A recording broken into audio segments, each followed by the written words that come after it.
Assalomu alaykum qadrlonlar, salomatmisizlar? 2026-yil 17-avgust sanasida biz ijodiy jamoamiz Dilmurodjon Matmusayev jamoasi bilan birgalikda o'sha Qoratepaga kelganmiz. Xudo xohlasa Qoratepada birinchi xizmatimizni yakunladik. Birinchi qismda endi ikkinchi qismga harakat hamda bu go'zal daqiqalarda Ziyo studiyasi xudo xohlasa Arslon akamiz chiroyli tarzda tarixiy zarvaraqlarga muhrlayapti. Instagramda 24 News kanalida bemalol ko'rishingiz mumkin.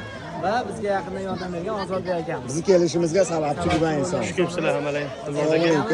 Biz manjicha kech qoldim, akam yo'qligini bildirmasdan aytib turdi odamlarda.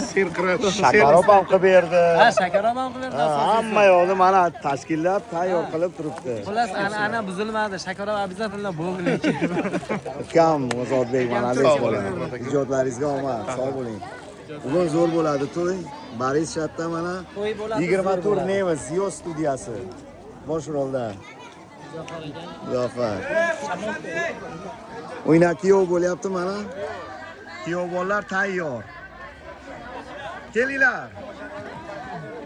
Barsa kenga bitta qo'ydi. Açtım.